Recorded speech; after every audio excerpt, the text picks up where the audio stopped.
Welcome to another episode of Growth Marketers Podcast. I'm Solomon Timothy. And I'm Taylor Rowe. Today's episode, we talked about planning, which is something that's extremely important to us as marketers. We're always planning for our own marketing, but we're also building a lot of strategies and plans for our clients. And this is the time of year that most companies build out their marketing plans and their marketing strategies. And it's actually something that's typically done only on an annual basis, or maybe the first time you engage with an outside marketing partner or marketing vendor. So we're gonna talk about how do you go about developing a plan and talk a little bit about our methodology behind building, I would say, both long-term and short-term plans. And I think this continuous planning process, which we believe is a superior way to go about it. So hopefully you guys enjoy the episode.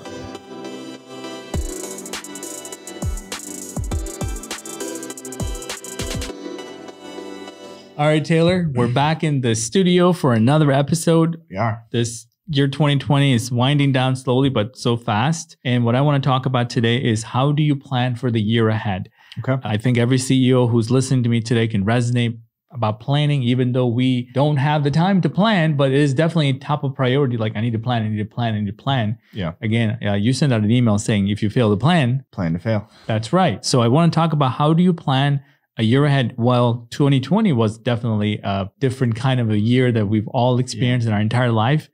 That doesn't mean 2021 needs to be like that, right? So I want to be more in control of it. And my friend, you do a lot of strategy for a lot of clients. You do planning like crazy. Yeah.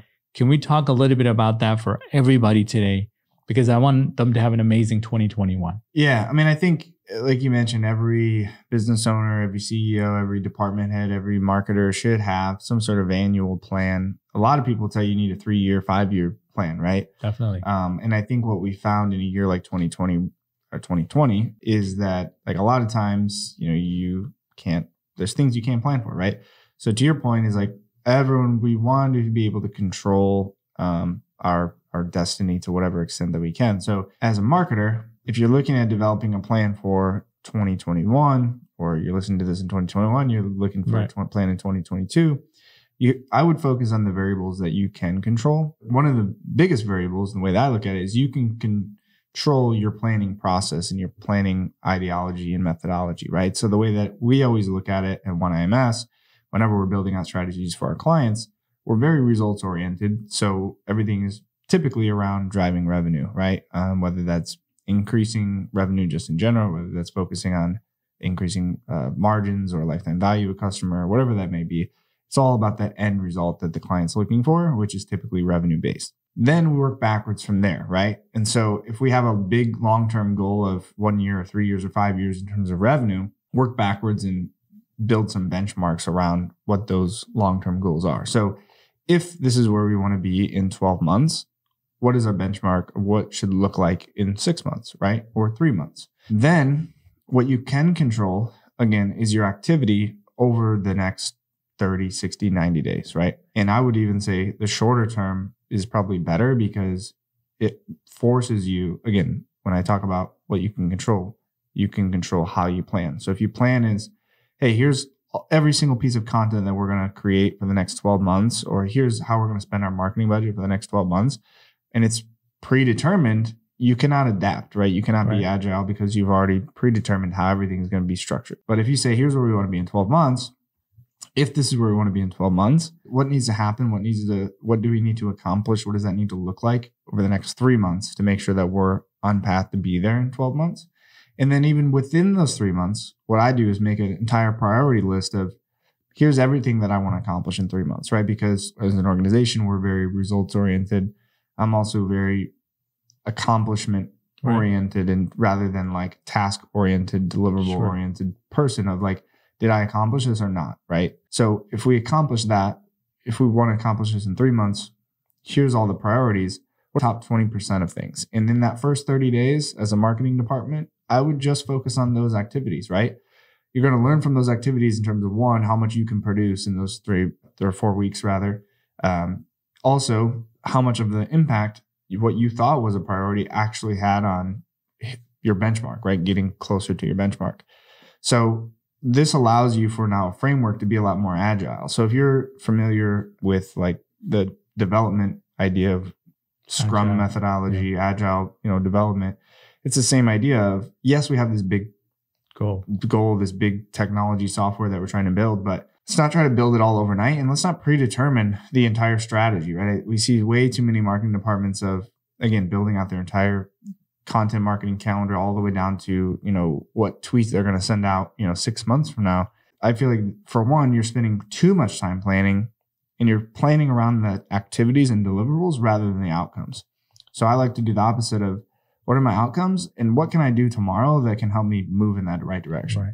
You have to be cognizant of the fact that, yes, some things are more long-term, so that you're not going to accomplish them in 30 days, 60 days, 90 days, but break those, what you can focus on out of those accomplishments, up into smaller chunks. I mean, our podcast is a great example of that, right? Like, we can't accomplish the number of followers that we want to have, or the number of customers that we want to have from this podcast in one podcast, or 3 months, or, even maybe 3 years, right? But what we can do is just focus on, hey, I know the recipe to success for this podcast is consistency and creating valuable content.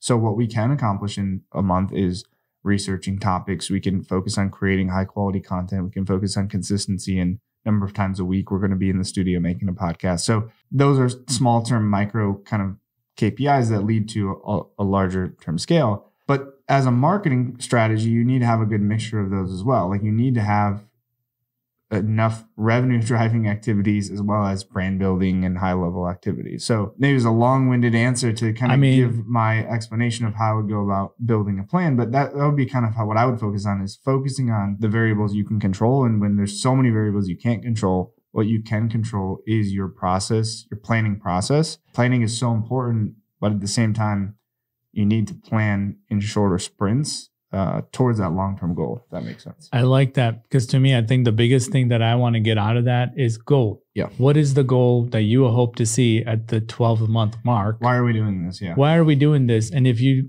have a marketing department, you have a revenue goal that the sales department is trying to hit, which is why the marketing department even exists, in my opinion, or the revenue or the ad spend is to get the certain revenue goal. So everybody knowing what the goal is, then of course, like you said, maybe planning for the first quarter, second, third, fourth.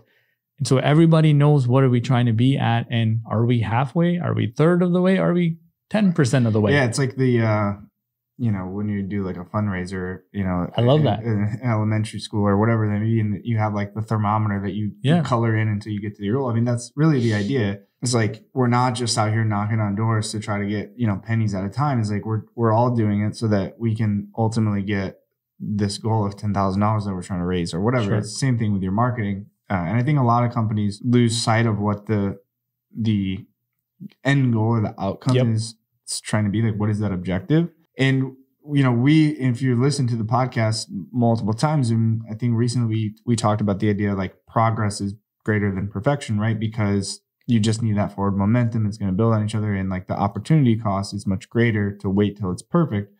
I think in this case, you also need to be careful of like too much activity, focusing on the wrong activities. We see that too. If you don't really have a plan and all you are is focused on deliverables and outcomes, you're going to write a ton of content. You're going to post on social media all the time. You're going to just run around in circles with no activities, right? With no outcome, right? It'd be like going to the gym and using every single piece of equipment, but not having like any sort of progression plan, or like you have no idea what you're doing, right? Like you go to the gym every day, but you don't see any progress in the long term, right? Right. And a lot of marketing departments are doing that. They don't understand what's actually wrong. They don't understand what they should be focusing on. They try to focus on every single channel, or they try to do, a little bit of everything or too much of something that's not driving results. And so what we're talking about here is kind of the mixture between that and then the opposite, which is the people who plan so far out in advance that they don't ever accomplish anything because they're just focused on this big grandiose idea of a marketing, and it takes them 6 months to get out an ebook. And definitely don't want to be that one. But in our case, when we do, let's say we're doing an account, we're optimizing, we have some KPIs that we're trying to go against. So we want to know, first of all, if we don't have a KPI and we're trying to optimize, well, what is this? What are we trying to do? Are we looking for what's not there? Or are we trying to look at the account and say, is it meeting the goal of our client, right? So having that front and center, everybody knowing, and if that's something building up to the end of the year, working backwards, like we always say that, and then planning on what are we going to do first and foremost. If that plan doesn't work, what's our backup plan and the backup plan to hit those goals? Granted that it's going to be an predictable year. Yeah. The more you can do, like you said, control what we can, right? What is going to be our ad spend and what do we hope to get out of that? Or what is going to be our strategy in the second month, the third month? Some of our clients have seasonality because they get a lot of business in the summertime or the wintertime or whatever. So, and that's, I mean, what we do is, again, I like to just, when I'm building out strategies, like I like to paint the picture of if everything was perfect, forget about the timeline, right? If everything was perfect, what does our marketing look like? What does our brand look like? What does our company look like? And that might be, 10 different marketing channels. And here's our cost per lead. And here's, here's our level of brand awareness and resonance with people in our industry. And that's your big picture, right? Like, here's what I want to happen. And then based on that, it's like, okay, well, how do we become that brand, right? Like, how do we become a brand that has, subscribers on YouTube or people watch our videos or listen to our podcast? Or how do we become a brand that, becomes synonymous with our service or with our industry? Or how do we become a brand that is, I want our CEO to be speaking at every industry event, right? Like that might be the goal.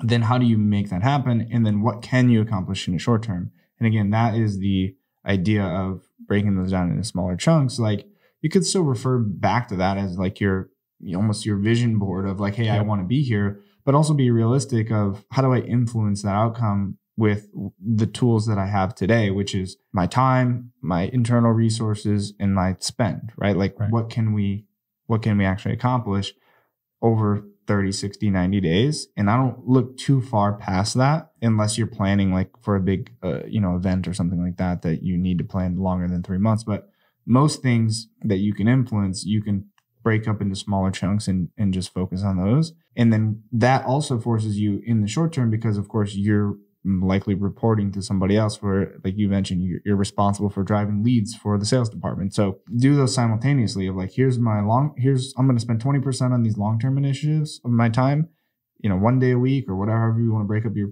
day.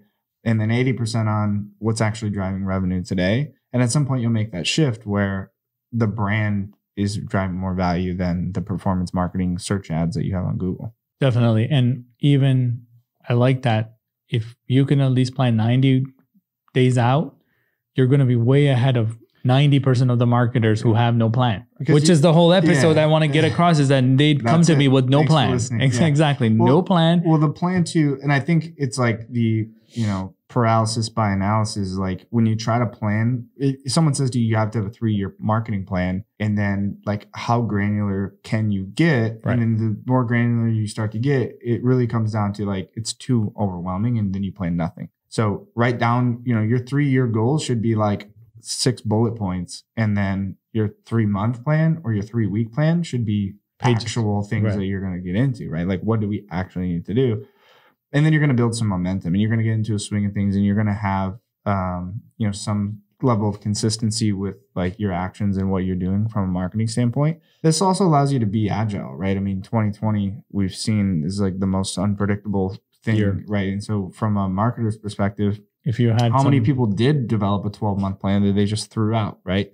How many people planned every single trade show they were going to go to, and that was 90% of their marketing budget, and then there was none. Then what, right? So, and if you've done that every year and your marketing, your budget planning every year for the last 5 years in this role has been what trade shows are we going to go to? And that's all you've been doing. And you've been using the same budget and the same template and the same ideas. Same playbook. Because it's been working, and working meaning, we've been getting X number of new customers. Now you've done no research into the alternatives. You have no idea, it's like now you are being forced into this world of digital and trying to figure it out on the fly.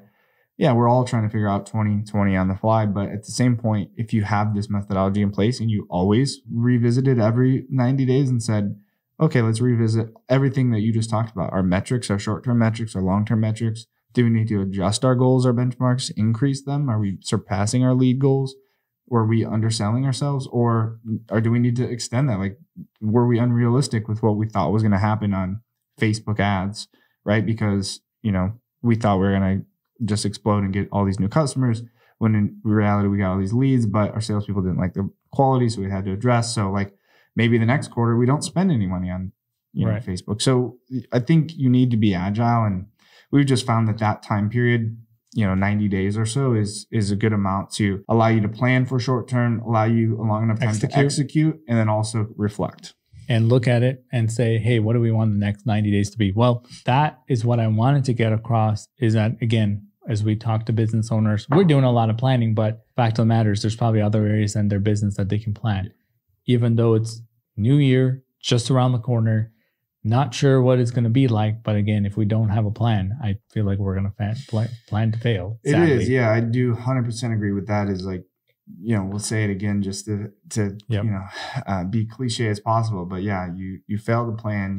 What is it? You fail to plan. You plan to fail. Right? It's a correct kind of tongue twister, but it's true. I mean, if you don't even try, and we see that a lot, actually, probably more common than the over planner. But I do see that. But the no plan, the no goals, the no objectives, no KPIs. What are you expecting to happen? And a lot of times it's not that you're going to fail. If you're failing, that's when people sound the alarm and they start making adjustments. I see it probably more commonly when companies and brands are complacent, right?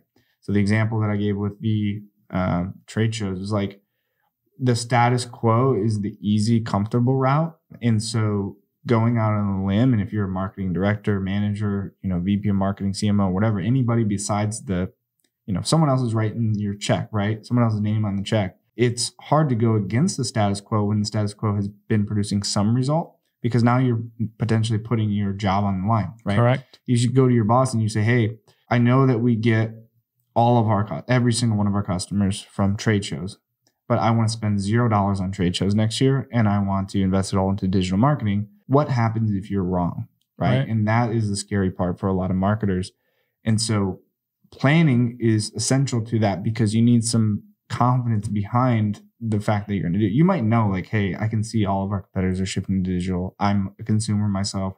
I know digital is the way to go, but it's still, you need a plan behind how you're going to actually measure success, how you're going to be successful, or you're never going to be able to convince someone else, again, who's writing the check, to be able to do that. And I think that leads to a lot of marketers being afraid to try something, because again, they have like very little budget to experiment something.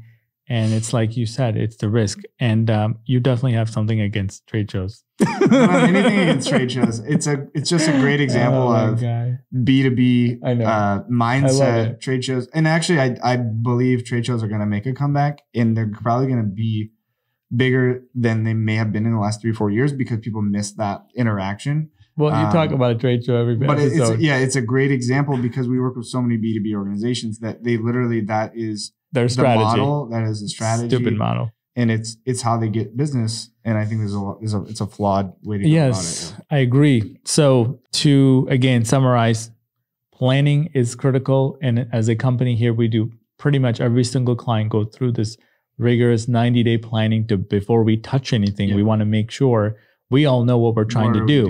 What is the strategy and why, and what are we going to do it? And what does success look like is something that I ask our clients all the time, both in, again, short-term and long-term, because that big, what do they call it? The big, hairy, audacious goal is the same idea from marketing standpoint. It's like, where do we want to be as a brand, as a company? How are we going to be acquiring customers 5 years from now?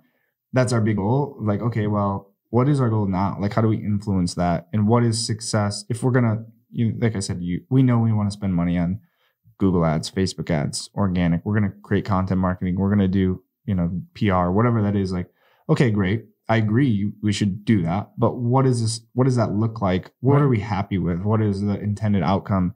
And what can we measure in the short term, revenue wise? And how can we influence long-term goals as well? If we don't have that, how would we know when we get there? There you go. So thank you. That's all for this episode. Again, if you like this episode, share with a friend, leave us a comment, subscribe, and send us a note. Hey, you can go to oneims.com/podcast. So just another topic that you'd like to learn more about, because as I said, as practitioners, we have a lot to share, but we want to make sure this is the type of content that you're interested in listening to. We want to know what you want to know. Exactly. So thanks a lot for listening, and we will see you next time.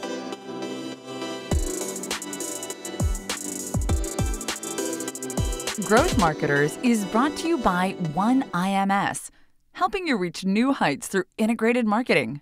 One world, OneWeb, OneIMS.